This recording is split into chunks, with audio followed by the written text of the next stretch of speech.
नमस्कार दोस्तों। 30 जनवरी से लेकर 4 फरवरी तक के आर्टिकल्स हमको इस वीडियो में रिवाइज करने हैं। तो स्टार्ट करते हैं हम 30 जनवरी के आर्टिकल से। रेलवे से रिलेटेड सबसे पहले ये आर्टिकल था। एक जो कमीशन ऑफ रेलवे सेफ्टी थी उसकी रिपोर्ट पब्लिश की गई थी और उसमें जारी किया गया था कि जैसे पहले तमाम तरह के कयास लगाए जा रहे थे कि जो सैबोटेज है यानी किसी आतंकवादी या फिर किसी एंटी सोशल एलिमेंट ने ये इन जो अभी हाल फिलहाल में काफ़ी सारे एक्सीडेंट्स हुए थे उनके लिए जिम्मेदार है।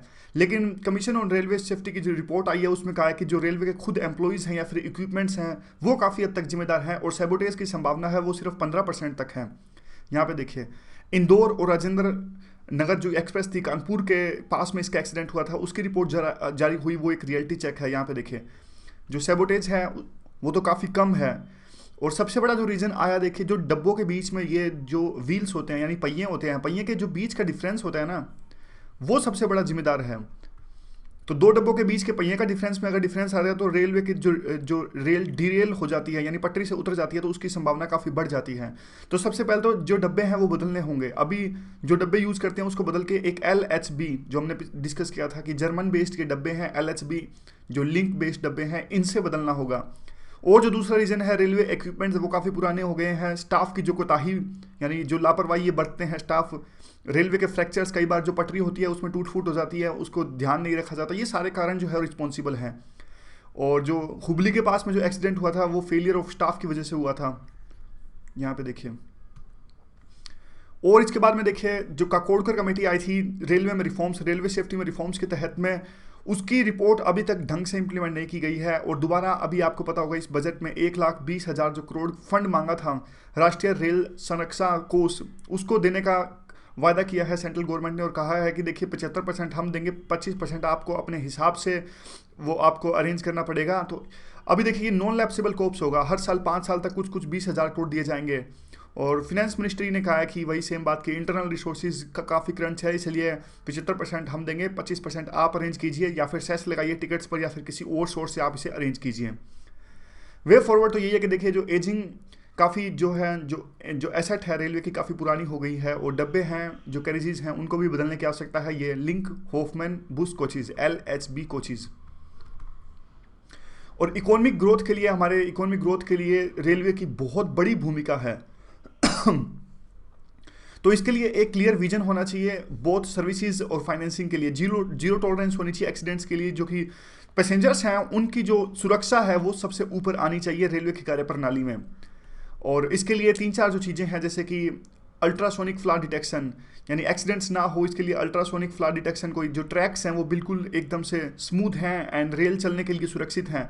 दूसरा, एक जो कोलिजन्स अवॉइड करने के लिए भी एक सिस्टम है। और दूसरे काफ़ी सारे जो सिस्टम्स हैं, इसमें कॉम्प्रिहेंसिव हम डिस्कस कर लेते हैं कौन कौन से रेलवे कदम उठा सकती हैं। हाई क्वालिटी रेल ट्रेन के चीज़ होनी चाहिए, अभी अभी डिस्कस किया। इन्वेस्टमेंट काफ़ी बढ़नी चाहिए, उसके लिए जो रेल सेफ्टी फंड है उसकी बात की गई है, अभी बजट में इसका प्रावधान भी है। इनोवेशन एंड डिजाइंस अच्छे होने चाहिए रेलवे के। स्टेट गवर्नमेंट्स की भी रिस्पॉन्सिबिलिटी बनती है। अगर रेल डिपार्टमेंट सेंट्रल गवर्नमेंट के अंडर में आता है तो इसका मतलब ये नहीं कि जो है स्टेट गवर्नमेंट्स इससे पल्ला झाड़ लेंगी। जो कि कोई ट्रेन ट्रैक्स हैं वो तो स्टेट के से होकर ही गुजरते हैं ना, तो वहाँ पे लैंड ऑर्डर तो उनके पास में होता है, तो इसकी सुरक्षा कहीं ना कहीं स्टेट की रिस्पॉन्सिबिलिटी भी हो जाती है। ट्रैक्स का मॉडर्नाइजेशन होना चाहिए और रेगुलर मॉनिटरिंग और मेंटेनेंस होनी चाहिए कि कोई ट्रैक में दिक्कत तो नहीं है, अगर दिक्कत है तुरंत इसे बदला जाए। स्किल्ड स्टाफ होना चाहिए, उनकी प्रॉपर ट्रेनिंग होनी चाहिए और टेक्नोलॉजी अच्छी होनी चाहिए। GPS टेक्नोलॉजी, एंटी जो है कोलिजन अवॉइडेंस सिस्टम होना चाहिए। और नौवां तो सबसे इंपॉर्टेंट जो है ये R&D टाइम टू टाइम होना चाहिए, हमें जमाने के हिसाब से चलना होगा। तो ये पूरा रेलवे का आर्टिकल था। अगला आर्टिकल था आर्मी चीफ की अपॉइंटमेंट से रिलेटेड। हमारे जो विपिन रावत अभी अभी चीफ आर्मी के चीफ बने थे, इन्होंने 2 अपने सीनियर जनरल्स को सरपास करके आर्मी के चीफ जो पद की शपथ ली। और ये कहते हैं कि देखिए उन जो अभी फिलहाल के चीफ हैं विपिन रावत, इनका काफ़ी एक तरह से एक्सपीरियंस है, वो काफ़ी अच्छा है। और म्यांमार में हॉट परसूट किया और यूरी अटैक के बाद में हमने सर्जिकल स्ट्राइक्स किए पाकिस्तान में अंदर में, तो दोनों में इनका एक महत्वपूर्ण रोल प्ले किया था इन दोनों ऑपरेशंस को कैरी आउट करने में। तो इसका मतलब ये नहीं कि जिन सीनियर्स को इन्होंने सरपास किया है उनमें किसी तरह की जो है वो लैक ऑफ कैपेबिलिटी है, ऐसा बिल्कुल भी नहीं है। लेकिन फिलहाल के सिनेरियो को देखते हुए, सर्कमस्टांसिस को देखते हुए, ये बिल्कुल एक तरह से अहम माने जा रहे थे कि ये जो बिल्कुल पद के जो उस पोस्ट के आर्मी चीफ के पोस्ट के बिल्कुल सूटेबल माने जा रहे थे, इसलिए इनका सिलेक्ट किया गया। तो ये आर्टिकल किस लिए है? ये आर्टिकल है कि ना सिर्फ आर्मी चीफ बल्कि आर्मी चीफ के नीचे जो कमांडर्स होते हैं, आपको पता होगा कि हमारी जो आर्मी पूरी कमांड है वो 6-7 जो कमांड्स में डिवाइडेड है। नॉर्दर्न कमांड जिसका हेडक्वार्टर उधमपुर में है, वेस्टर्न कमांड का जो हेडक्वार्टर है वो चांदी मंदिर में है, और चंडीगढ़ में, साउथ वेस्टर्न का पठानकोट में, और सेंट्रल कमांड का लखनऊ में है। इस तरह से ईस्टर्न कमांड का कोलकाता में है, साउदर्न कमांड का पुणे में है। तो ये सारी कमांड्स के अंदर हमारी पूरी आर्मी की जो फंक्शनल मैकेनिज्म है वो डिवाइडेड है। अब ये कहते हैं कि देखिए जो नीचे वाले कमांडर्स हैं इनमें भी सुधार की गुंजाइश है, जैसे जिस प्रकार से इनको सिलेक्ट किया जाता है। अभी तक कैसे इनको सिलेक्ट किया जाता है, अभी तक ऐसे सिलेक्ट किया जाता है कि 3-4 इनकी कंडीशंस होती हैं। फंक्शनल्स एक्सीलेंस होनी चाहिए, और 2 साल तक का जो इनका अभी कार्यकाल है वो बाकी होना चाहिए। बाद में ये किसी तरह का मेरिट नहीं देखते जब इनको सिलेक्ट किया जाता है। और पहले भी हमने एक आर्टिकल पढ़ा था कि काफ़ी फेवरेटिज्म और जो नेपोटिज्म देखने को मिलता है, अपनी जो कास्ट वगैरह के, अपनी जाति के लोगों को इंप्लीमेंट करते हैं आर्मी में, ऐसा होता है, ऐसा हमने एक आर्टिकल में पढ़ा था। अब ये कहते हैं कि देखिए इस कमांडर्स में अगर नियुक्तियां अच्छे से होंगी, मेरिट के अनुसार होंगी, तो वही तो कमांडर्स आगे जाके आर्मी के चीफ बनते हैं। तो कम से कम इनका एक तरह से बिल्कुल मेरिट से इनकी अपॉइंटमेंट होना बहुत आवश्यक है। तो उसके लिए 2 चीज़ें कहते हैं ये। उसके लिए कहते हैं कि देखिए एक तो इनका जो कार्यकाल है, यानी ये जो कंडीशन है कि इनको कमांडर बनने के लिए 2 साल का पद आवश्यक रूप से बाकी होना चाहिए, इसको घटा के 1.5 साल कर देना चाहिए, 18 महीने कर देना चाहिए, ताकि ज़्यादा से ज़्यादा कमांडर्स हों, वो एलिजिबल हों कमांडर पद पे नियुक्ति के लिए। कमांडर आपको पता होगा ही, ये सारी कमांड्स हैं इन पद नियुक्ति के लिए, क्योंकि आगे जाके यही आर्मी चीफ बनते हैं। अब देखिए और एक बात कहते हैं कि जो इनकी नियुक्ति होती है वो उसमें मेरिट भी देखना चाहिए, क्योंकि हमारी आर्मी जो है फिलहाल काफ़ी तरह के जो संकटों से घिरी हुई है आसपास। मान लीजिए आप, चाहे वो साइबर वार मान लीजिए, या फिर दूसरे तरह के पाकिस्तान, चाइना, या फिर न्यूक्लियर जो थ्रेट है पाकिस्तान की तरफ से, इसलिए इनमें मेरिट का होना काफ़ी आवश्यक है। तो अच्छा तो ये होगा कि तीनों आर्मी चीफ, यानी तीनों हमारी फोर्सेज हैं उनके चीफ, एक आर्मी चीफ, एक नेवी चीफ, एक एयरफोर्स चीफ, अगर चौथे अगर डिफेंस ऑफ स्टाफ के जो चीफ हैं अगर उनको भी ऐड करते हो तो चारों मिलके ये जो कमांडर्स की नियुक्ति करें तो ये अच्छा होगा ज़्यादा। क्योंकि देखिए कुछ लोग ऐसा कहते हैं कि पार्लियामेंट्री कमेटी या फिर वैसे तरह का पैनल होना चाहिए कि जैसे कि CGI, प्राइम मिनिस्टर और अपोजिशन लीडर, ये मिलके आर्मी कमांडर्स की नियुक्ति करें। बिल्कुल भी सही नहीं है। क्यों सही नहीं है? क्योंकि देखिए आर्मी में नियुक्तियां एक सिर्फ डोजियर के बेस पे नहीं हो सकती, काफ़ी कुछ चीज़ें देखनी पड़ती हैं, बंदे का एक्सपीरियंस देखना पड़ता है। वो सिर्फ आर्मी से रिलेटेड लोग ही जज कर सकते हैं। पार्लियामेंट से लोग सिर्फ कागज़ देख के, या फिर जो हमारे पैनल होता है आमतौर पे CGI, प्रधानमंत्री, और ये लोग कागज़ देख के अगर नियुक्तियां करने लगे तो नियुक्तियां अच्छे ढंग से नहीं होंगी। इसलिए ये इस बात को निकारते हैं और कहते हैं कि तीनों चीफ, सर्विस चीफ मिलके नियुक्तियां करें कमांडर्स के बेस पे, क्योंकि ये कमांडर आगे जाके सर्विस के आर्मी के चीफ बनते हैं। तो यही पूरा आर्टिकल था। आगे क्या है? आगे जो है TPP से रिलेटेड आर्टिकल है। ट्रंप ने हाथ खींच लिए अपने TPP से, ट्रांस पैसिफिक पार्टनरशिप से। तो अब 12 देश इसमें शामिल थे। कौन कौन से देश इसमें शामिल थे काफ़ी बार हमने डिस्कस किया है। ये देखिए 3 नॉर्थ अमेरिका के कंट्री जैसे कि US, कनाडा और मैक्सिको, ऑस्ट्रेलिया, न्यूजीलैंड थे। 4 मेंबर एशियान के थे, 2 मेंबर लैटिन अमेरिका के थे। अब देखिए एक तरह से संकट पैदा हो गया। कुछ लोग कह रहे हैं कि TPP में अब चाइना आ जाना चाहिए, तो एक स्पेस वॉइड क्रिएट हो गया जिसमें चाइना को संभावनाएं हैं। तो हमारी क्या इस पे रिएक्शन होना चाहिए? हमें देखिए, हमें WTO को ज़्यादा स्ट्रेंथन करने की तरफ कदम उठाने चाहिए, क्योंकि हमारा जो फ़ायदा है वो WTO में ज़्यादा है। WTO में एक वर्ल्ड बैंक में IMF को अगर छोड़ दे तो WTO में थोड़ा बहुत, इसमें एक तरह से आप कह सकते हैं कि डेमोक्रेटिक फ्रेमवर्क अभी भी बाकी है। एक कंट्री एक वोट, इस तरह के सिस्टम अभी भी WTO में है। और दूसरा हमें RCEP, जो कि एक यहाँ पे ये भी फॉर्मुलेट हो रहा है, अभी फॉर्म में आया नहीं है, तो इसमें भी हमें पार्टनरशिप के तरफ कदम उठाने चाहिए, क्योंकि हम आइसोलेट होकर नहीं रह सकते। अगर वर्ल्ड में इस तरह से अनसर्टेनिटी है तो हमें भी अपने हिसाब से एक्शंस लेने होंगे। दूसरा ये कहते हैं कि उसके बाद में देखिए जो ये WTO है वो इन सबको रिप्लेस नहीं कर सकता। TPP में वैसे IPR के काफ़ी सख्त प्रोविजंस थे और हम उन प्रोविजंस को एड्रेस नहीं कर सकते थे। उसके हिसाब से तो हमें काफ़ी कुछ सेक्रीफाइसेस करने पड़ते। और जो ट्रिप्स में, जैसे इंटेलेक्चुअल प्रॉपर्टी राइट्स में जो इनके रूल्स थे TPP के अंदर में, वो तो WTO से भी सख्त थे। RCEP में इतने सख्त रूल नहीं है। हमारी जो आवश्यकताएं हैं उनके हिसाब से जो रूल्स हम अपने ढांचे में इनको ढाल सकते हैं। तो इंडिया को कम से कम इस पूरे इकोनॉमिक फ्रेमवर्क में एक तरह से प्रोएक्टिव अप्रोच अपनानी पड़ेगी। अब आइसोलेट होकर नहीं रह सकते और जो ट्रेड एंड अपने जो रिलेशंस है, इकोनॉमिक रिलेशंस हैं, उनको आगे बढ़ाना होगा। तो ये थे हमारे 30 जनवरी के आर्टिकल्स। अब हम डिस्कस करेंगे 31 जनवरी के आर्टिकल्स। ये देखिए यहाँ पे 31 जनवरी के आर्टिकल्स अब हम डिस्कस करने जा रहे हैं। तो देखते हैं कौन कौन से आर्टिकल्स इसमें इंपॉर्टेंट है। ये तो आंसर्स हैं।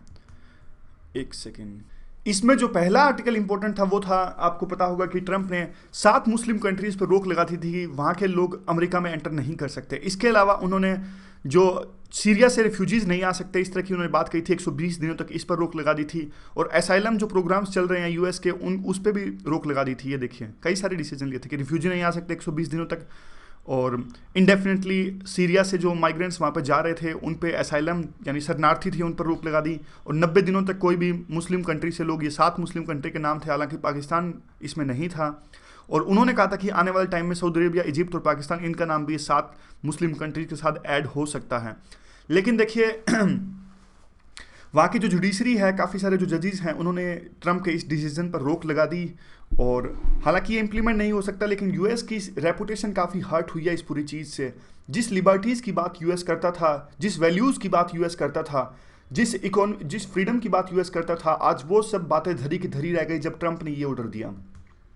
उसके बाद में देखिए कम से कम एक उनका संविधान जो है अमेरिका का, वो भी इस बात को अलाउ नहीं करता। उनके संविधान के अनुसार 1965 में यह रेजोल्यूशन पास किया गया था वहाँ पे कि किसी भी माइग्रेंट से, इमिग्रेंट से भेदभाव नहीं किया जा सकता धर्म के नाम पर, रेस के आधार पर, सेक्स के आधार पर, नेशनलिटी के आधार पर, प्लेस ऑफ बर्थ के हिसाब से। लेकिन अभी ऐसा किया जा रहा है और इसका खामियाजा यूएस को ही भुगतना पड़ेगा, क्योंकि वहाँ की जो कंपनीज हैं, जो जैसे कि गूगल और फेसबुक या फिर माइक्रोसॉफ्ट, ये लोग काफ़ी लोग हायर करते हैं बाहर के देशों से। तो इस प्रकार की जो प्रोटेक्शनिस्ट पॉलिसीज़ या फिर जो जिनोफेबिया यानी विदेशी लोगों से एक तरह से डर वाली जो चीज़ें हैं, वो कहीं ना कहीं इकोनॉमिक जो स्ट्रेंथ है यूएस की, उसको भी नुकसान पहुंचाएगी।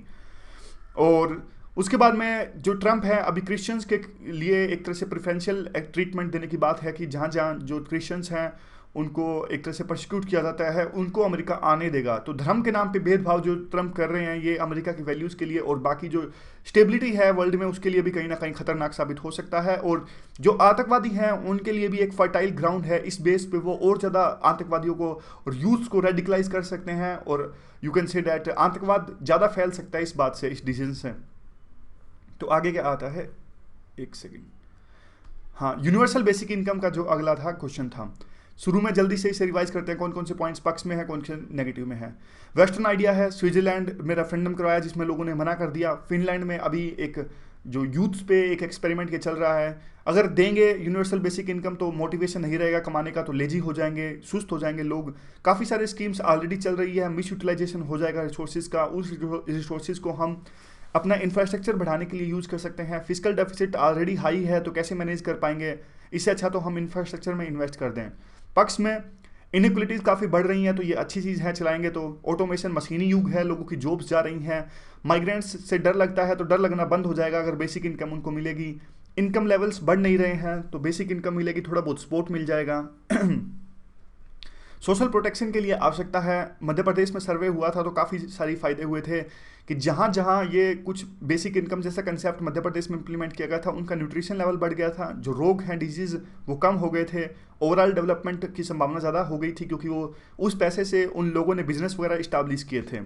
अब इस आर्टिकल में क्या है, एक सेकेंड, आर्टिकल में देखिए यहाँ पे तो पीछे आगे जाना है हमें। चलिए, यहाँ पे ये कहते हैं कि देखिए जो इवन यूनिवर्सल बेसिक इनकम का जो कंसेप्ट है, इसको तो जो मार्केट के इंथुजियास्ट यानी फ्री मार्केट वाले हैं वो भी सपोर्ट कर रहे हैं, नियो लिबरल्स भी सपोर्ट कर रहे हैं। क्योंकि देखिए एक ये कंसाइंस की बात है, तो ये क्वेश्चन उठाते हैं क्या उनकी कंसाइंस आज जाग गई है, फिर ये खुद ही आंसर करते हैं, लेकिन ऐसा नहीं है। क्योंकि जिस यूनिवर्सल बेसिक इनकम की बात की जा रही है वो काफ़ी एक तरह से जो पुरानी शराब को नई बोतल में परोसा जा रहा है, और कुछ नहीं है। ना तो इसमें यूनिवर्सल है, ना ही ऐसा नहीं है। ये कहते देखिए अच्छी बात तो वो होती कि जो पहले गवर्नमेंट ने ऑलरेडी स्कीम्स चलाई हैं, जैसे कि मनरेगा, फूड सिक्योरिटी एक्ट, वो चलती रहनी देनी चाहिए, और अलग से आनी चाहिए यूनिवर्सल बेसिक इनकम स्कीम, जो कि पॉसिबल नहीं है। फिर ये 2-3 बातों से प्रूव करते हैं। कहते हैं कि देखिए जो इवन बाकी देशों में जो सर्वे हुए वो भी यही कहते हैं कि एक तरह से इंडिया में भी यही है कि एक अम्ब्रेला स्कीम चलाने की बात हो रही है, और कुछ नहीं है। और इसके ये प्रूफ कैसे करते हैं, 2-3 चीज़ों का एग्जांपल देते हैं। यहाँ पे देखिए, क्या देखिए, अगर सरकार ने जिस प्रकार से माना, सेंट्रल गवर्नमेंट ने माना कि मिनिमम वेजेस जो नॉन स्किल्ड लेबर के लिए हैं वो होने चाहिए 9,100 यानी 9100 पर मंथ, लेकिन ये काफ़ी ज़्यादा अमाउंट हो जाता है। और लेकिन एक्चुअल मिनिमम वेजेस जो गवर्नमेंट मानेगी वो 4800, लेकिन ये भी नहीं मानती गवर्नमेंट। और लेकिन गवर्नमेंट मानती क्या है, गवर्नमेंट मानती है तेंदुलकर कमेटी की रिपोर्ट को, जिसमें तेंदुलकर कमेटी की रिपोर्ट ने कहा था कि 33 रुपये एक दिन में कमाने वाला व्यक्ति गरीबी रेखा के अंडर में नहीं आता। तो 33 रुपये के हिसाब से माने तो 1000 और 1250 रुपये एक महीने बनते हैं, और 12,000 या फिर 15,000 एक साल तक के। लेकिन गवर्नमेंट ये भी नहीं देगी इतना। देखिए कॉस्ट हो जाती है इसकी 11-12% जीडीपी की। और वैसे अभी हमारी जो सब्सिडीज की कॉस्ट आती है 4 से लेकर 4.5% जीडीपी का।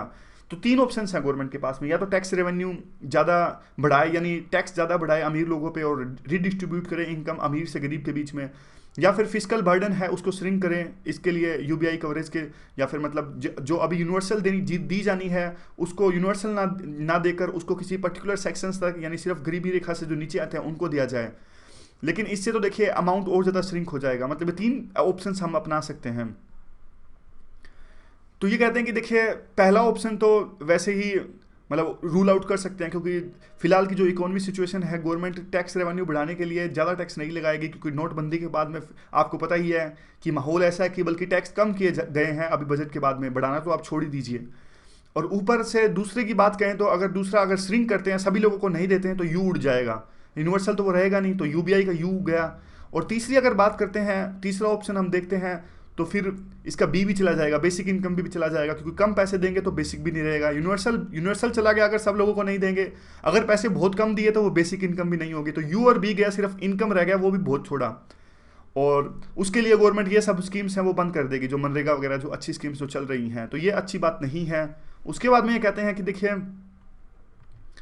कि फिर ये सरकार चला क्यों रही है। सरकार दो चीज़ों की वजह से चला रही है। एक, क्योंकि देखिए एक तो ये संभावना व्यक्त करते हैं कि जो डिजिटलाइजेशन की बात है, पहले सरकार ने जैम की स्कीम चलाई, फिर सरकार ने काफ़ी सारे ऐसे स्टेप्स, जैम मतलब आपको पता होगा जन धन योजना चलाई थी, उसके बाद में जो थे और भी लोगों को डिजिटलाइजेशन से जोड़ा गया, कोशिश की गई। लेकिन एक चीज़ की कमी रह गई थी, वो थी कि लोगों को बिहेवियर, लोग फिर भी तैयार नहीं थे इन सब चीज़ों को जुड़ने से। तो नोटबंदी ने एक तरह से ज़मीन तैयार कर दी इस पूरे चीज़ के लिए, और अब लोग आप कह सकते हैं कि इस पूरे जैम के अंतर्गत में आ गए हैं, और कैश ट्रांसफ़र किया जाएगा उनको यूनिवर्सल बेसिक इनकम के तहत में। दूसरा जो पॉइंट निकलता है इसमें वो ये निकलता है कि जो WTO का है, WTO का के कारण में जो डेवलप्ड और डेवलपिंग कंट्रीज़ के बीच में जो गतिरोध पैदा है, उसके तहत में प्रेशर है इंडिया पे कि जो अपनी जो फूड सब्सिडी है, जिस प्रकार से वो कहते हैं कि हमें अपनी डेवलप्ड कंट्री कहते हैं हम अपने फार्मर्स को जो फूड सब्सिडी देते हैं उसको कम कर दिया जाए, और उसी के प्रेशर के तहत हम अपने घुटने टेक रहे हैं। इसलिए हम फूड सब्सिडी ना देकर उनको पैसा देने की बात कर रहे हैं। इसलिए हमने ये सारा जो है गवर्नमेंट ने वो राग अलापना स्टार्ट किया है। तो ये वही वे फॉरवर्ड में यही कहते हैं कि इससे अच्छा तो आप ये होता कि ये सारी जो इनकम्स हैं वो एक जो पहले से जो स्कीम चल रही है मनरेगा जैसी, इनको जो फंड्स हैं वो टाइम पर दे दीजिए और इन्हीं को अच्छे से इंप्लीमेंट कर दीजिए, बजाय कि यूबीआई स्कीम्स जो आप खोखली स्कीम है उसको चलाने की आप बात कर रहे हो। तो अगला आर्टिकल डिस्कस करते हैं। यह अगला आर्टिकल है बैंक रन का। बैंक रन का आर्टिकल क्या था? देखिए बैंक के पास में हम लोग पैसा जमा कराते हैं क्योंकि हमें इंटरेस्ट मिलता है उस पर। तो बैंक ये एज्यूम करता है कि सारे के सारे जो कस्टमर्स हैं एक लेवल पे पैसा जमा कराने नहीं आएंगे, तो इसीलिए वो बैंक लोन दे देता है बाकी लोगों को। तो अब दो तरह की जो बातें हैं वो हैं, अगर कस्टमर्स अब बैंक के पास में अपना पैसा लेने गए और बैंक के पास में कस्टमर्स जिन्होंने पैसा जमा कराया था उनको देने के लिए पैसा ना हो, तो बैंक रन हो जाएगा। यही हुआ था पहले 1929 के फाइनेंशियल क्राइसिस के दौरान में, यही हुआ था। ये देखिए लोग आ गए थे बहुत ज़्यादा और बैंक के पास में पैसा देने के लिए नहीं था। लेमन ब्रदर्स जो बैंक था वो भी बैंकरप्ट हो गया, तो काफ़ी सारे लोग एक साथ आ गए थे पैसा लेने के लिए और उन्होंने लोन दे रखा था, तो इतनी जल्दी वो लोन वापस ले नहीं रखा। वापस तो लोन लोग जल्दी से वापस देते नहीं ना, लोग जमा लेने, अगर कोई भी देखिए शंका पैदा होती है कि बैंक डूबने वाला है तो लोग अपना जो पैसा जमा करवा रखा है वो तो लेने चले जाएंगे, लेकिन लोन जो बैंक ने लोगों को दिया है वो इतनी जल्दी वापस नहीं आएगा ना। तो अब ये पूरा आर्टिकल दो चीज़ों पे ही था मेनली। देखिए इसमें एक टर्म है कैपिटल एडिक्वेसी रेशियो। इस कैपिटल एडिक्वेसी रेशियो को आपको समझने की आवश्यकता है। यहाँ पे देखिए बैंक के पास में जो कैपिटल होता है वो दो कैपिटल मिला के बना होता है, एक टीयर 1 कैपिटल प्लस में टीयर 2 कैपिटल। टीयर 1 कैपिटल काफ़ी सेफ कैपिटल होता है, जिसमें कि आप कह सकते हो कि जो आसानी से लिक्विडेट किया जा सके, यानी जरूरत पड़ने पर बैंक इनको लिक्विडेट करवा सके, यानी शेयर मार्केट में अगर पैसा लगा है या फिर कोई बॉन्ड्स वगैरह खरीदे हैं। दूसरा है टीयर 2 कैपिटल, इसको बैंक आसानी से लिक्विडेट नहीं करवा सकते, टाइम लगता है, जैसे लोन दिया है किसी को। और divided by risk weighted asset. Risk weighted asset क्या होता है, इसको मैं आपको एग्जाम्पल से बताता हूँ। देखिए बैंक जब भी कोई लोन देता है ना उस पर कुछ ना कुछ रिस्क रहता है। जैसे अब गवर्नमेंट ने एजुकेशन लोन दिए तो उसका एक अलग रिस्क रहेगा। जैसे अब स्मॉल बिजनेस को लोन दिया 1500 का, तो उस पर 20% है, वो है एक्सपोजर, मतलब इतना रिस्क है कि वो पैसे वापस नहीं आएंगे। अगर कॉर्पोरेट की बात करें तो देखिए 10% रिस्क रहता है, ये मतलब चेंज होता रहता है, ऐसा कुछ नहीं है। तो जितना लोन देते हैं बैंक, उसको रिस्क जो परसेंटेज है उससे मल्टीप्लाई कर दो और सबको ऐड कर दो, इतना आ जाता है ये इनका जो नीचे है रिस्क वेटेड एसेट। अब इन दोनों को डिवाइड करोगे, जितना बैंक का कैपिटल है divided by risk weighted asset, तो हमारा ये आ जाएगा कैपिटल एडिक्वेसी रेशो आ जाएगा। यहाँ पे देखिए ऊपर है बैंक का कैपिटल और नीचे जो है रिस्क वेटेड एसेट, ये सबको मल्टीप्लाई करके, यानी देखिए अब गवर्नमेंट को जो लोन मिलते हैं वहाँ पे तो कोई रिस्क रहता नहीं है, तो ये सबको आपने मल्टीप्लाई किया, जितना जितना रिस्क है, जितना जितना लोन दिया है, इससे आगे रिस्क वेटेड एसेट, और उसको डिवाइड किया हमारे टोटल कैपिटल से, तो आगे कैपिटल एडिक्वेसी रेशियो। यानी इतना पैसा बैंक को अपने पास में सुरक्षित रखना पड़ता है ताकि अगर बैंक डूब ना जाए। अगर एक साथ से काफ़ी लोग पैसा जमा कराने लेने आ जाएं अपना जमा करा हुआ है, तो बैंक को परेशानी ना हो। और उसीलिए जो कंसेप्ट है वो स्टैच्यूटरी लिक्विडिटी रेशियो है, एसएलआर। एसएलआर में यह है कि इतना पैसा बैंक को अपने पास में सुरक्षित रखना पड़ता है, या तो गोल्ड की फॉर्म में या फिर गवर्नमेंट आरबीआई अप्रूव्ड सिक्योरिटीज के फॉर्म में, ताकि लोग एकदम से आ जाएं तो बैंक के पास में कुछ पैसा होना चाहिए उनको कस्टमर्स को देने के लिए। अब ये पूरा आर्टिकल इसी चीज़ पे है, क्रेडिट रिस्क पे और लिक्विडिटी रिस्क पे। जिन्होंने आर्टिकल लिखा वो घुमा फिरा के एक ही बात को प्रूव करते हैं। वो कहते हैं कि जो फाइनेंशियल स्टेबिलिटी रिपोर्ट जारी हुई आरबीआई की तरफ से, उसमें ये बात निकल कर आई कि बैंक रन की तरफ बढ़ रहा था, इसलिए गवर्नमेंट ने नोटबंदी की तरफ कदम उठाया। ये देखिए, ये पूरा एक बात को काफ़ी सारे एग्जाम्पल से प्रूव करते हैं कि एनपीएस बढ़ रहा था, रिटर्न्स घट रहे थे, और काफ़ी सारे जो एक्सपेरिमेंट्स किए फाइनेंशियल स्टेबिलिटी की रिपोर्ट से, उसमें काफ़ी सारे सिनेरियोज में यह सामने आया कि गवर्नमेंट जो बैंक्स थे उनके पास में अभी पैसा बहुत कम है जनता को देने के लिए। अगर एक बैंक फेल होता है तो इसका डोमिनो इफेक्ट होता है, ताश के पत्तों की तरह सारे बैंक ढह जाएंगे और हमारी पूरी इकोनॉमी जो है वो ध्वस्त हो जाएगी। इसीलिए सरकार ने यह एक्सट्रीम कदम उठाया बैंक रन का। तो इनकी अपनी राय है ये, तो मतलब ऐसा तो देखिए कह पाना मुश्किल ही हो पाएगा क्या सही में बैंक रन था या नहीं था, ये सिर्फ इनका अपना व्यू है। इवन जो आरबीआई के डिप्टी गवर्नर है उन्होंने भी ये बातें कही कि रेडिकल रिफॉर्म्स की जरूरत है, एसबीआई एक्ट को रिपील कर दिया जाना चाहिए, या फिर नेशनलिज्म जो एसबीआई का सब्सिडरी बैंक है, इन सब एक्ट्स को निरस्त करके एक नए सिरे से शुरुआत करनी चाहिए। तो बैंक के पास में क्योंकि पैसा नहीं है, ये हमने डिस्कस किया टियर 1 कैपिटल और टियर 2 कैपिटल क्या है। वे फॉरवर्ड तो यही था कि लास्ट में सब कुछ एग्जाम्पल्स देके प्रूव करते हैं कि इसीलिए जो आरबीआई ने लिमिट रख रखी है कि 24,000 से ज़्यादा पैसा आप नहीं निकलवा सकते अपने सेविंग अकाउंट के अंदर से। इसीलिए सरकार ने काफ़ी सारी लिमिट्स रखी थी, क्योंकि बैंक की जो भागने की संभावना थी वो काफ़ी बढ़ गई थी। अगला आर्टिकल यूएस और रशिया से रिलेशंस के बीच में है। काफ़ी सारे डाइवर्जेंस हैं। आर्टिकल ये क्वेश्चन रेज करता था क्या यूएस और रशिया के रिलेशंस ठीक हो सकते हैं, तो ज़्यादा इंपॉर्टेंट तो हमारे लिए नहीं है ये। तो काफ़ी डाइवर्जेंसीज हैं, जल्दी से डिस्कस करते हैं कि सीरिया के क्रीमिया के मुद्दे पर दोनों के बीच में मतभेद है। यूएस ने सैंक्शंस लगाए हुए हैं रशिया पर। नाटो के मुद्दे पर मतभेद है, रशिया नाटो कहता है कि जरूरत नहीं है। स्नोडेन को शरण दे रखी है रशिया ने। ईरान की न्यूक्लियर डील है, ट्रंप कहते हैं मैं हटा दूंगा, जबकि रशिया कभी नहीं चाहता। और कन्वर्जेंसीज है चाइना के मुद्दे पर एक साथ आ सकते हैं, आईएसआईएस को काउंटर करने के लिए एक साथ आ सकते हैं। साइबर हैकर्स के मुद्दे पर अब दोनों में एक तरह से कन्वर्जेंस है, क्योंकि ऐसा लगता है कि ऐसा कुछ लोगों ने कहा कि ट्रंप को जिताने में रशिया ने अहम भूमिका निभाई। और भी कुछ मुद्दे जैसे कि रशिया फिर से असर्ट कर रहा है, तो ये दिक्कत है, दोनों के देशों के रिलेशंस ठीक नहीं हो सकते। और जब तक नाटो को आप ख़त्म नहीं करोगे और तब तक रशिया के साथ रिलेशंस कैसे इंप्रूव होंगे। और जबकि यूएस है वो नाटो को ख़त्म करेगा नहीं इतना जल्दी। तो कन्वर्जेंस दोबारा से चाइना को लेकर प्लस पॉइंट है, दोनों एक साथ आ सकते हैं। और क्रिश्चियन के मुद्दे पे भी दोनों एक साथ आ सकते हैं, क्योंकि अभी ट्रंप जो है क्रिश्चियंस को प्रेफरेंशियल एग्रीमेंट देने की फैसिलिटीज़ देने की बात करते हैं। रशिया में भी कई कि अभी ये धर्म का मुद्दा है, यानी क्रिश्चियंस का मुद्दा है, वो काफ़ी हाईलाइट हो रहा है। तो दोनों देशों के जो इंटरेस्ट है क्रिश्चियन यानी ईसाइयों के मुद्दों पर एक है, दोनों की जो राय है। तो ये पूरा काफ़ी पॉइंट्स थे। तो अब हम डिस्कस करेंगे 1 फरवरी के आर्टिकल्स। 1 फरवरी के आर्टिकल्स में देखते हैं कौन कौन से आर्टिकल्स इंपॉर्टेंट थे। बीसीसीआई से रिलेटेड आपको आर्टिकल पता है, सुप्रीम कोर्ट ने इन 4 बंदों की नियुक्ति की थी बीसीसीआई को, कि जो आप कह सकते हो कि जब तक नए इलेक्शन नहीं होते, नए बंदे नहीं चुने जाते, तो ये 4 बंदे मिलकर बीसीसीआई को चलाएंगे। विनोद राय कैग के पूर्व चेयरमैन, रामचंद्र गुहा हिस्टोरियन है जिनकी बुक हम पढ़ते हैं India after Gandhi, Vikram Limaye MD and CEO है, और Diana Edulji former Indian cricket team की मेंबर थी। और देखिए अब कुछ खास नहीं था आर्टिकल्स में, और कहते हैं कि क्यों जो है सुप्रीम कोर्ट ने ये सारे निर्णय लिए। सुप्रीम कोर्ट ने ये इसलिए लिए क्योंकि पब्लिक इंटरेस्ट जुड़ा था, और एडमिनिस्ट्रेशन में सुधार लाने के लिए, क्रेडिबिलिटी जो कम हुई थी उसको बढ़ाने के लिए, और कन्फ्लिक्ट ऑफ इंटरेस्ट था, जैसे कि श्रीनिवासन और उनका तो कन्फ्लिक्ट ऑफ इंटरेस्ट को कम करने के लिए कमर्शलाइजेशन एक लेवल के बाद में ज़्यादा ना हो और क्रिकेट अच्छी वैल्यूज़ के साथ में खेला जाए, ट्रेडिशन और वैल्यूज़ के साथ खेला जाए।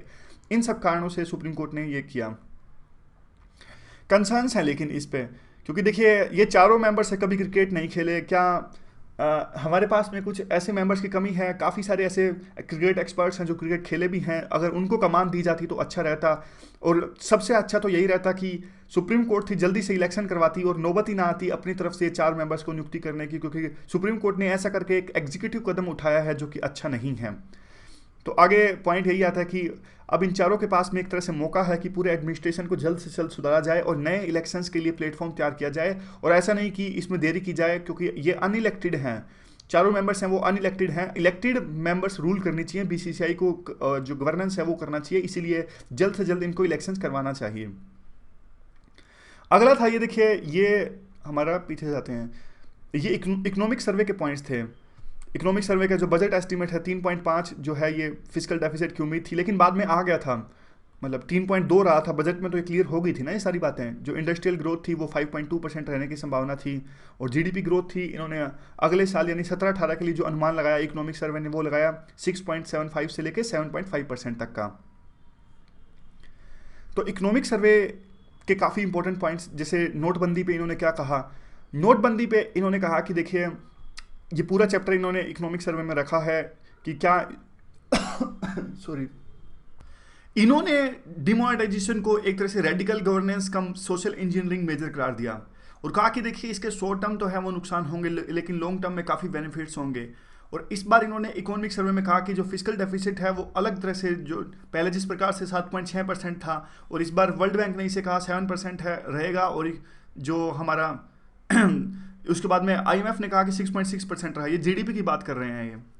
तो उसके बाद में कहते हैं कि देखिए हमें पिछली बार से कंपेयर नहीं करना चाहिए, इस बार जो वर्ल्ड बैंक और आईएमएफ ने आंकड़े दिए हैं 7% और 6.6%, और लास्ट बार हमारी जीडीपी ग्रो करी थी 7.6% से, क्योंकि देखिए डिमोनेटाइजेशन हो चुका है और जो विश्व की सर्कमस्टांसिस हैं वो अभी काफ़ी अलग हैं।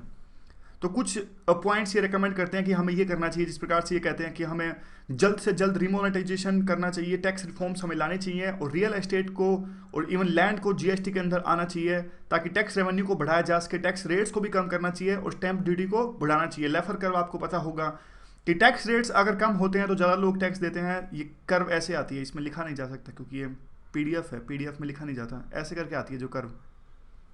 तो उसके बाद में यहाँ से देख ऐसे करके आती है। उसके बाद में कहते हैं कि देखिए सावधानियां भी कुछ बरतने की आवश्यकता है, जिस प्रकार से जो टैक्स अथॉरिटीज़ हैं उनको ओवर जीलेस नहीं होना चाहिए। ऐसा नहीं कि टैक्स टेररिज्म यानी इंस्पेक्टर राज फिर से आए। ब्रिटेन अलग हुआ है यूरोपियन यूनियन से, इवन यूएस के इलेक्शंस के बाद में भी काफ़ी अनसर्टेनिटीज़ हैं, जिस प्रकार से ट्रंप आइसोलेशन की पॉलिसीज अपनाने की बात कहते हैं, प्रोटेक्शनिस्ट, H1 वीज़ा को लेकर उनका विरोध जगजाहिर है। और इन्होंने कहा कि 2017-18 में हमारी जो इकोनॉमी ग्रो करेगी वो 6.75% से लेकर 7.5% तक के बीच में करेगी, और इसके काफ़ी सारे रीजंस भी इन्होंने दिए कि नोटबंदी हुई, ऑयल प्राइसेस हमारे बढ़ गए, और ट्रेड प्रोटेक्शनिस्ट में भी इसमें स्ट्रेंथन हो सकता है। ये इकोनॉमिक सर्वे से रिलेटेड इकोनॉमिक्स टाइम्स का आर्टिकल था कि इस पहले जो इकोनॉमिक सर्वे हुआ करते थे वो डल हुआ करते थे, लेकिन काफ़ी लाइवली है, लेंथी है, लेकिन इंटरेस्टिंग है। और नोटबंदी के सिलसिले में अरविंद सुब्रमण्यम साहब ने कहा कि 1% जीडीपी पर फर्क पड़ेगा, और इससे इनकम जो लॉस्ट होगा वो होगा 1,35,000 करोड़ 761 रुपये का। और लेकिन जो है जीडीपी बढ़ेगी भी सही काफ़ी कारणों से, जिस प्रकार से ट्रांसपेरेंसी बढ़ेगी, करप्शन घटेगा, डिजिटलाइजेशन है वो बढ़ेगा। इससे सारी जो फ्यूचर जो है हमारी जो इन्वेस्टमेंट है और इंफ्रास्ट्रक्चर है वो फ्यूचर में बूस्ट होएगा, इसलिए हमारी जीडीपी आगे जाने की संभावना भी काफ़ी ज़्यादा है। तो वही बात सेम बात की टैक्स इन्फोर्समेंट जो एजेंसीज़ हैं उनको काफ़ी तत्परता नहीं दिखानी चाहिए, और काफ़ी टैक्स रेट जैसी चीज़ें नहीं आनी चाहिए फिर से। और वही सेम बात की जो स्टैम्प ड्यूटीज़ हैं या फिर रियल एस्टेट हैं वो जीएसटी के अंदर आनी चाहिए, और जल्द से जल्द रिमोनेटाइजेशन होना चाहिए, सेम बात इनकी यहाँ पर है। और कुछ कहते हैं कि जो हमारी जो इकोनॉमी अगर 2017-18 में अगर धीरे से ग्रो करेगी, लैग डाउन होगा, तो उसके लिए ये रीजन्स रिस्पॉन्सिबल हैं कि जो डॉलर है वो राइज हो रहा है, इवन जो इंटरेस्ट रेट हैं वो काफ़ी बढ़ रहे हैं, क्रूड ऑयल यानी तेल जो सस्ता और था पिछले सालों में, ये तेल भी दाम फिर से बढ़ रहे हैं, इंटॉलरेंस ऑफ एक्सपोर्ट्स, ट्रंप की प्रोटेक्शनिस्ट पॉलिसीज, चाइना का एग्रेशन, ये सारे जो रीजन्स हैं जिम्मेदार है कि हमारी इकोनॉमी स्लो डाउन कर सकती है।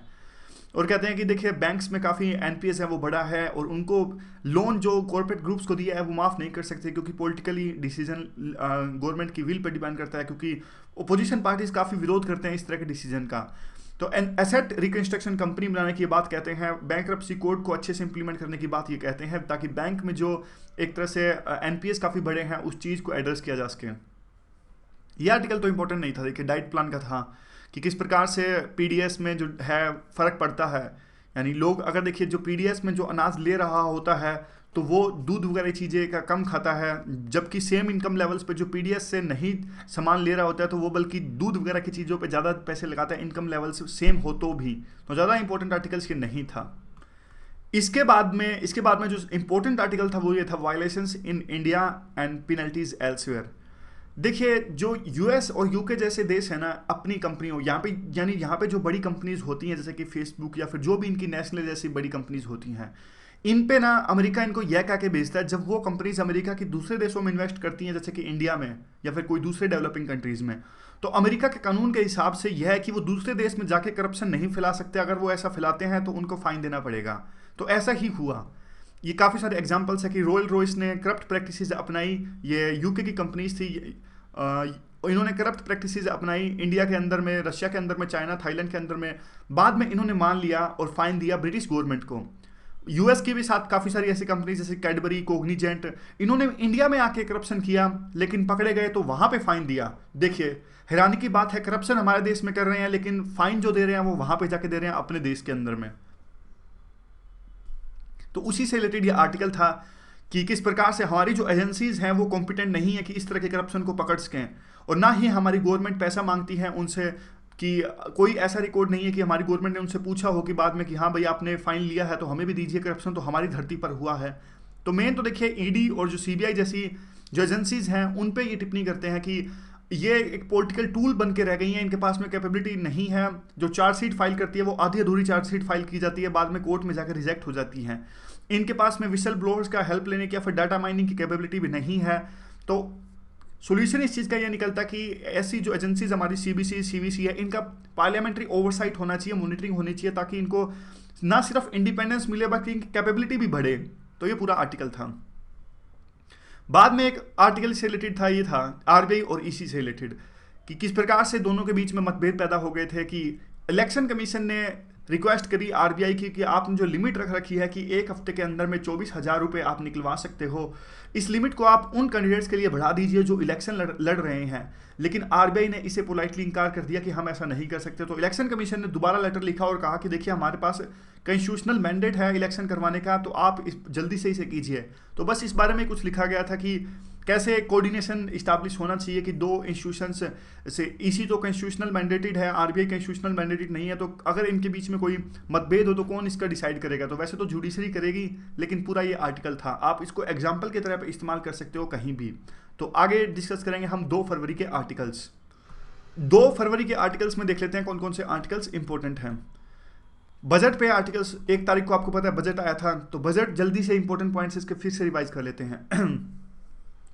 द हिंदू ने कहा था कि अच्छा बजट है, ब्लैक मनी को रोकने के लिए काफ़ी उपाय किए गए हैं, और पॉपुलिज्म है वो भी काफ़ी नई स्कीम्स नहीं चलाई है क्योंकि प्रधानमंत्री ने पहले ही काफ़ी स्कीम्स चला दी थी। जो छोटे उद्योग है, स्मॉल एंड मीडियम इंटरप्राइजेज, जिनकी 50 करोड़ से जिनका टर्नओवर वो कम है, उनका ये टैक्स कम कर दिया गया था 30% से लेकर 25%। और जो टैक्स स्लैब है, यानी जिनकी इनकम जो एनुअल इनकम 2.5 लाख से लेकर 5 लाख के बीच में है, उनको भी टैक्स 10% से घटा के 5% कर दिया गया था। लेकिन जो इससे रेवेन्यू लॉस होगा 12,500 करोड़ का, उसके लिए गवर्नमेंट ने टैक्स बढ़ा दिया। जिनकी इनकम 50 लाख से 1 करोड़ के बीच में है, उनके लिए गवर्नमेंट ने टैक्स बढ़ा दिया था, सरचार्ज 10% बढ़ा दिया, ताकि रीडिस्ट्रीब्यूट किया जा सके, अमीर से लेकर गरीब को आना चाहिए पैसा। उसके अलावा देखिए जो पर्सनल इनकम टैक्स कलेक्शंस हैं वो काफ़ी एडवांस हुआ है। सरकार ने कहा कि पहले 3 क्वार्टर्स हैं 2016-17 के, काफ़ी लोगों ने पैसा भरा, तो टैक्स रेवेन्यू काफ़ी बड़ा है। और इसमें ब्लैक मनी को रोकने के लिए भी काफ़ी कदम सरकार ने उठाया कि 3 लाख से ऊपर जो टैक्स ट्रांजेक्शन्स नहीं हो सकती और फाइन देना पड़ेगा उतना अगर उससे ऊपर कोई ट्रांजेक्शन्स होती है तो। उसके बाद में अफोर्डेबल हाउसिंग को लेकर सरकार ने कई कदम उठाए कि अब अफोर्डेबल हाउसिंग को इंफ्रास्ट्रक्चर का स्टेटस दे दिया गया था कि ये आसानी से मार्केट से लोन उठा सकते हैं। मनरेगा जैसी जो स्कीम्स है उनके लिए भी एलोकेशन बढ़ गया, हाईएस्ट एलोकेशन है मनरेगा के लिए 48,000 करोड़। और पॉलिटिकली आपको पता है फंडिंग रोकने के लिए सरकार ने लिमिट घटा दी, 20,000 से 2,000 रुपये कर दिया। वो बात अलग है, इसका फ़ायदा कम ही होगा। इलेक्ट्रोल बॉन्ड भी सरकार ने चलाया ताकि ट्रांसपेरेंसी लाई जा सके, और जो दूसरी पार्टी तंग करती हैं, जिस पार्टी से अगर चंदा ना मिला हो तो उसको भी रोका जाया जा सके। उसके बाद में सरकार ने जो मैक्रो इकोनॉमिक स्टेबिलिटी है उसकी तरफ भी काफ़ी ध्यान दिया, और जो रेलवे की तरफ में भी सरकार ने जो एक सेफ्टी फंड बनाया, और इस सेफ्टी फंड को इस्तेमाल किया जा सकता है बहुत सारी चीज़ें जो हमने पढ़ी थी कि जिस प्रकार से जो डब्बे हैं वो चेंज किया जाएं, जो level crossing, smooth level crossing चलाई जाए, वो सारी चीज़ें जो हम ऑलरेडी आर्टिकल्स में डिस्कस कर चुके हैं। इसके अलावा पैसेंजर टैरिफ को इस तरह से डिसाइड किया जाए ताकि ये सभी जरूरतों को पूरा करे। कॉस्ट कितनी होनी चाहिए, सोशल ऑब्लिगेशंस क्या हैं गवर्नमेंट की, और कंपटीशन कैसे है बाकी ट्रांसपोर्ट जैसे कि एयर और जो शिप वगैरह हैं। वे फॉरवर्ड में तो यही कहते हैं कि देखिए बजट है तो एक तरह से रेवेन्यू तो बढ़ेगा, लेकिन उस रेवेन्यू को फ्रीड सोल्यूशन से आप कह सकते हो, वहाँ से फ्रीड सोल्यूशन से रेवेन्यू लेके जो सेफ्टी और जो अफोर्डेबिलिटी है उसकी तरफ लगाना चाहिए, और प्लान और नॉन प्लान एक्सपेंडिचर भी गवर्नमेंट ने इस बजट से बंद कर दिया था। तो अब देखिए ये कहते हैं कि 2019 से पहले एक फुल फ्लैज बजट पेश करना है सरकार को। तो ये सब वादे जो किए हैं, जो योजनाएं सरकार ने विजन रखा है, उसको ग्राउंड पे इम्प्लीमेंट करने की भी आवश्यकता है। आगे सेम बजट ये सारे आर्टिकल्स तो बजट पे ही हैं आज के दिन कि सरकार ने जो कैपिटल फंडिंग है, ना सिर्फ कैपिटल फंडिंग को सरकार ने बढ़ाया, बल्कि एक तरह से जो स्टेट्स को पैसा दिया जाता है उसमें सब्सटेंशियल इंक्रीज हो गया। तो ये दोनों जो चीज़ें हैं वो जो इकोनॉमी को स्टिमुलेट करेंगे, और फेडरल रिलेशनशिप भी अच्छी होगी। पहले जो कैपिटल एक्सपेंडिचर बढ़ा था वो 4% की दर से बढ़ेगा था, लेकिन इस बार 25% की दर से ये बढ़ा है। उसके बाद में देखिए उसके बाद नोटबंदी के बाद में काफ़ी उम्मीद की जा रही थी कि सरकार एक तरह से फिस्कल स्टिमुलेशन लाएगी, लेकिन फिर भी सरकार ने फिस्कल कंसोलिडेशन को मद्देनजर रखते हुए जो फिस्कल डेफिसिट है वो 3.2% पे रखा है सरकार ने। देखिए उसके बाद में जो रूरल पॉपुलेशन की तरफ काफ़ी ध्यान दिया है, और 24% जो है रूरल में ज़्यादा एलोकेशन हुआ है। इस बार सरकार ने कहा कि 2018 तक जो सभी 100% इलेक्ट्रिफिकेशन यानी विद्युतीकरण कर पाने में ये सफल हो पाएंगे, और उन लोगों को इंसेंटिव देने की बात कही गई है जो ओपन डेफिकेशन यानी पूरे के पूरे गांव को ओपन डेफिकेशन फ्री घोषित करेंगे, तो उनको आर्सेनिक और फ्लोराइड फ्री पानी दिया जाएगा ताकि पोल्यूशन कम होगा, और क्योंकि आर्सेनिक से आपको पता है काफ़ी तरह से डिजीज होते हैं। उसके बाद में देखिए बात आती है ये पंचायती राज की, कि पंचायती राज को भी ज़्यादा असिस्टेंस दी जाएगी। उनको जो इरिगेशन स्पेशल फंड है जो इरिगेशन के लिए नाबार्ड के तहत जो चलाया गया था लास्ट ईयर, उसमें भी एलोकेशन बढ़ गया है। और जो 2 क्लेम्स हैं जिस प्रकार से सरकार कहती है कि देखिए 50,000 ग्राम पंचायत को गरीबी रेखा से बाहर निकालेंगे वो, लेकिन अब यह एक तरह से इस पर डाउट है कि कैसे उन विलेजेस को चूज किया जाएगा और कैसे वो इस चीज़ को इम्प्लीमेंट करेंगे। और एग्रीकल्चर आपको पता है ग्रोथ इस बार 4.1% रहने वाली है। वो बात अलग है कि इसके लिए मानसून ठीक ठाक रहा, ये चीज़ जिम्मेदार है। फिर ये कहते हैं कि देखिए जो 20% है एग्रीकल्चर में, तो लोग बाकी जो लोग हैं वो मैन्युफैक्चरिंग सेक्टर से उनको जॉब्स मिलती हैं। इवन गवर्नमेंट ने मेक इन इंडिया में फोकस करने की बात कही, और मोदी भी सीईओ से काफ़ी मिले हैं। तो मैन्युफैक्चरिंग सेक्टर के लिए भी काफ़ी कुछ किए जाने की आवश्यकता थी, क्योंकि वही सबसे ज़्यादा जो एम्प्लॉयमेंट जनरेशन करता है। 2 फरवरी के आर्टिकल्स में ही एक आर्टिकल था कि बजट में किसानों के लिए काफ़ी कुछ नहीं किया गया है। यहाँ पे देखिए अरुण जेटली ने कहा कि जो कॉन्ट्रैक्ट फार्मिंग बिल है वो सर्कुलेट करेंगे स्टेट्स के अंदर में, क्योंकि एपीएमसी है आपको पता है स्टेट्स की लिस्ट में आता है। और यहाँ पे देखिए कि काफ़ी सारे मार्केटिंग रिफॉर्म्स लाने की बात कही, जैसे कि जो एपीएमसी एक्ट में जो किसानों पे मैंडेटरी जो अपने फ्रूट्स एंड जो वेजिटेबल्स थे वो बिचौलियों को बेचने पड़ते हैं, तो इसमें भी सरकार ने कहा कि डीलिस्ट किया जाए और ऐसी ऑब्लिगेशन किसानों पर नहीं होनी चाहिए, ताकि वो अपने फ्रूट या वेजिटेबल्स मर्जी चाहे किसी को बेच दे और उचित दाम उनको अपनी फसल के मिल सकें। और उसके बाद में देखिए यानी गवर्नमेंट की जो स्ट्रेटजी है, रणनीति है, साफ साफ कॉर्पोरेट एग्रीकल्चर को आगे बढ़ाने की है। नेशनल स्किल डेवलपमेंट काउंसिल ने भी साफ साफ आपको पता होगा कि पिछले दिनों ये कहा था कि जो इनका लक्ष्य है 2022 तक, जो इनको 58% से लेके 38% तक ये यानी खेती में अब 58% लोग लगे हुए हैं, तो इसको कम करके 38% करना है 2022 तक। ऐसा इनका लक्ष्य है नेशनल स्किल डेवलपमेंट काउंसिल का, ताकि इनको ज़्यादा ज़्यादा जॉब्स मिले। इवन जो नेशनल एग्रीकल्चर मार्केट है वो बनाने में भी गवर्नमेंट ने काफ़ी कुछ प्लान किया है, और ये इसी जो कड़ी गवर्नमेंट की कॉर्पोरेट एग्रीकल्चर को लाना चाहती है, उसी कड़ी में ये नेशनल मार्केट भी गवर्नमेंट इस्टेब्लिश कर रही है। यानी कहने का मतलब साफ साफ यह कि गवर्नमेंट जो फार्मर्स की जो इनकम है उसको डबल करना चाहती है, वो मार्केट के रूट से डबल करना चाहती है। उसी के लिए इन्होंने 75 लाख रुपए दिए मंडीज़ को, ताकि लिंक की जा सके पूरे बाकी देश की जो मंडीज़ हैं उससे। और यहाँ पे देखिए वही सेम बात कि 4% से एग्रीकल्चर सेक्टर ग्रोथ करेगा, लेकिन ये तो मानसून की वजह से है। क्रेडिट की बात कहें तो काफ़ी किसान जो हैं वो क्रेडिट की वजह से यानी कर्जे की वजह से आत्महत्याएं करते हैं। तो सरकार ने 10 ट्रिलियन रुपए देने की बात कही क्रेडिट में, तो लेकिन बात दिक्कत ये कहते हैं कि इनमें से देखिए बहुत सारा यानी मेजॉरिटी अमाउंट तो यही ले जाते हैं जो एग्री बिजनेस की कंपनीज हैं। तो ये कहते हैं कि इनको इस कैटेगरी से अलग किया जाए, इतना अमाउंट सिर्फ किसानों के लिए हो, सिर्फ और सिर्फ किसानों के लिए। एग्रीकल्चर की जो एग्री बिजनेस कंपनीज हैं वो इस लोन में किसानों का हिस्सा ना खाएं, लेकिन सरकार ने इस तरफ भी कोई ध्यान नहीं दिया। फिर ये आता है कि कैसे इस प्रकार से कैसे जो किसानों की इनकम डबल होगी आने वाले 5 सालों के अंदर में। 17 स्टेट्स जो हमारी कंट्री के उसमें हुए सर्वे के मुताबिक ये बात सामने आई कि किसानों की जो एनुअल इनकम है वो 20,000 है 1 साल के अंदर में। तो ये एक अच्छी अपॉर्चुनिटी थी कि किसानों का जो कर्जा है उसको रिलीफ दी जा सके और टैक्स रिलीफ उनको दी जाए। इवन जो शांता कुमारन की कमेटी थी उसने भी कहा था कि 6% है किसान वो सिर्फ MSP का यानी मिनिमम सपोर्ट प्राइस का फ़ायदा उठाते हैं। अगर देखिए किसान इतना ही अगर उनको फ़ायदा होता है MSP तो क्यों किसान जो स्वामीनाथन की कमेटी थी जिसमें उनको इनपुट से 50% ज़्यादा उनको बेनिफिट देने की बात हुई तो क्यों बार बार उसका मांग करते। तो ये थे 2 फरवरी के आर्टिकल्स। अब डिस्कस करते हैं हम 3 फरवरी के आर्टिकल्स।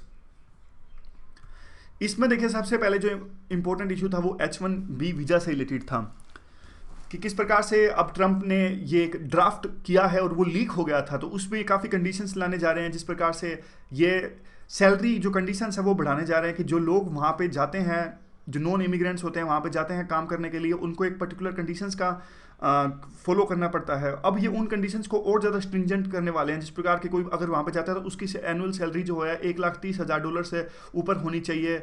और इवन जो ओबामा के द्वारा प्रोग्राम चलाए गए थे जैसे प्रैक्टिकल ट्रेनिंग ऑप्शनल और प्रैक्टिकल ट्रेनिंग प्रोग्राम, ये स्टूडेंट्स के लिए था, अंडर ग्रेजुएट या फिर ग्रेजुएट स्टूडेंट्स के लिए था। इवन L1 वीज़ा जो इंटरनेशनल कंपनीज अपने मैनेजर्स को भेजती है US के अंदर में, उनके लिए भी स्ट्रिंजेंट पॉलिसी लाने वाले हैं। इवन जो रिप्रेजेंटेटिव्स हैं वहाँ पे जो US की हाउस ऑफ रिप्रेजेंटेटिव्स है वहाँ पे भी पहले से 2 बिल इस दिशा में दिए गए थे। तो हमारे लिए ये जो संकेत हैं अच्छे संकेत नहीं हैं। ये कहते हैं कि ना सिर्फ इससे दोनों देशों के रिलेशनशिप खराब होंगे बल्कि उनके टैक्स कंपनीज को भी नुकसान पहुंचेगा। जैसे कि जो फेसबुक, माइक्रोसॉफ्ट और जो गूगल हैं उनमें काफ़ी सारे भारतीय वहाँ पे काम करते हैं। तो अब उनको भी देखिए अपनी जो स्किल पावर है उसमें काफ़ी नुकसान का सामना करना पड़ेगा और हमारी कंपनीज को तो इससे नुकसान होगा ही। लेकिन हमारी कंपनीज काफ़ी सारा वहाँ पे आप कह सकते हैं कि लोन वहाँ पे काफ़ी सारी अमेरिकन को हायर करती हैं, तो एक तरह से उनको नुकसान होगा, इसका फ़ायदा नहीं होगा। अगला आर्टिकल क्रिटिसाइज करता है जो सरकार ने 2 कदम उठाए। ये तो सीधी सी बात है, सरकार ने 20,000 से नीचे पहले जो हिसाब नहीं देना पड़ता था पॉलिटिकल पार्टीज़ को, अब सरकार ने ये लिमिट घटा के 2,000 कर दी। तो इसका कोई फ़ायदा होगा नहीं, ट्रांसपेरेंसी से नहीं आएगी, क्योंकि अब जो ब्लैक मनी में चंदा मिलेगा पॉलिटिकल पार्टीज़ को तो उनको ज़्यादा नाम खोजने पड़ेंगे, वो अभी भी 2,000 से नीचे का चंदा दिखा देंगे और ट्रांसपेरेंसी नहीं आएगी। दूसरी बात करते हैं इलेक्टोरल बॉन्ड की, जिससे कि एक तरह से अनोनिमस रह सकें जो लोग चंदा देते हैं, कॉर्पोरेट ग्रुप्स देते हैं। तो उस बात पर यह आर्टिकल विरोध करता है कि जो ये लोग कॉर्पोरेट जो चंदा है वो होना ही नहीं चाहिए, जनता ज़्यादा से ज़्यादा चंदा दे, जब जाके अकाउंटेबिलिटी और ट्रांसपेरेंसी आएगी। तो इलेक्टोरल बॉन्ड की आवश्यकता है ही नहीं, ये कंप्लाई नहीं करेंगे। तीसरा जो गवर्नमेंट ने इसमें कदम उठाया था वो ये उठाया था कि तीसरा कदम सरकार ने उठाया था कि जो ये इनकम टैक्स रिटर्न्स थे वो मैंडेटरी कर दिए गए थे इनको। तो एक बार मैंडेटरी कर दिए गए, लेकिन इसका कंप्लायंस नहीं होता तो काफ़ी दिक्कतों का सामना करना पड़ता है और इसमें करप्शन ज़्यादा होता है और पॉलिटिकल फंडिंग तमाम तरह के करप्शंस के लिए जिम्मेदार है। अगला जो आर्टिकल्स था वो देखिए चाइना से रिलेटेड था। चाइना के एम्बेसडर ने काफ़ी सारे सुझाव दिए कि किस प्रकार से जो हम हैं रिलेशंस इंप्रूव कर सकते हैं। और फिलहाल हमारे जो प्राइम मिनिस्टर थे उन्होंने रायसीना जो डायलॉग था उस पर भी कहा था कि सोवरेनिटी जो है उसको पार करके आप कनेक्टिविटी नहीं ला सकते। हमारे प्राइम मिनिस्टर का साफ साफ संकेत जो था वो CPEC यानी चाइना पाकिस्तान इकोनॉमिक कॉरिडोर था, वो पाक अधिकृत कश्मीर से होकर गुजरता है और वहाँ पे हमारा जो है वहाँ पे हमारा जो हक है, वहाँ पे हमारी जो क्लेम है। और उसके बाद में देखिए चाइना के जो एम्बेसडर ने क्या क्या सजेशंस दिए। उन्होंने कहा कि जो फ्रेंडशिप एंड जो कॉर्पोरेशन ट्रीटी है इसको आगे बढ़ाने की आवश्यकता है, FTA किया जाए। और वन बेल्ट वन रोड जो प्रोजेक्ट है इनका, उस पर इंडिया को ज्वाइन करना चाहिए इसको। तो उस पर देखिए अब ये आर्टिकल कहता है कि देखिए अब यूएस इसलिए सारे कदम उठा रहा है क्योंकि ट्रंप के बाद में काफ़ी अनसर्टेनिटीज़ हैं और ऐसा लगता है कि ट्रंप काफ़ी एग्रेसिव पॉलिसीज अपनाएंगे चाइना के खिलाफ में। वैसे अगर बॉर्डर डिस्प्यूट की बात करें तो देखिए हमारा अभी सिक्किम को लेकर कोई बॉर्डर डिस्प्यूट नहीं है, सिर्फ नॉर्थ और साउथ में है। यहाँ पे देखिए जो ऊपर कश्मीर को लेके, अक्साई चीन को लेके हमारा डिस्प्यूट है, हम कहते हैं हमारा एरिया है जो ये चाइना ने कब्जा करके रखा है। इवन चाइना इस पे अब ये जो अरुणाचल प्रदेश हैं, कभी तवांग डिस्ट्रिक्ट, कभी अरुणाचल प्रदेश, बदल बदल के स्टेट्स में चाइना कहता है कि ये एक तरह से हमारा पार्ट है। तो इसलिए दोनों देशों में विवाद है। और जो सिक्किम का एरिया है इसको लेके विवाद सोल्व कर दिया गया था, इसको चाइना ने मान लिया था कि सिक्किम अब एक इंडिया का पार्ट है। और इसी तरह हमने भी तिब्बत को मान लिया था कि चाइना का पार्ट है। तो अब देखिए उसके बाद में कि 1954 में भी एक पंचशील एग्रीमेंट साइन हुआ कि पीसफुल एक्जिस्टेंस के भी एग्रीमेंट वहाँ पर साइन हुआ, लेकिन चाइना ने धोखा दिया। 93 और 96 में फिर भी बॉर्डर डिस्प्यूट को पीस एंड ट्रांसक्युलेंट यानी शांति स्थापित करने के लिए काफ़ी कोशिश की गई। ये बात तो जगजाहिर है कि 1962 के बाद में ऐसा कोई कन्फ्लिक्ट हमारे बीच में नहीं हुआ है।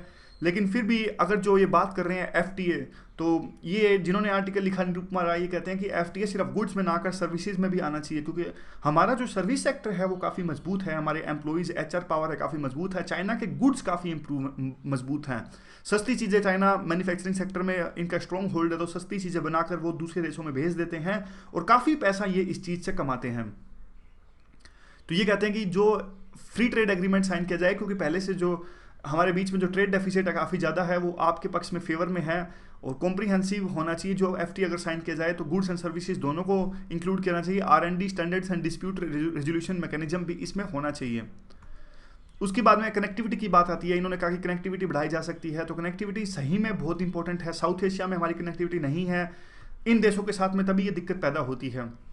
तो कश्मीर और जो उनका जिंगजियांग रीजन है वो सेम तरह की समस्याओं से जूझ रहा है, उनका भी वहाँ पे भी रेडिकल इस्लाम है, यहाँ पे भी रेडिकल इस्लाम है।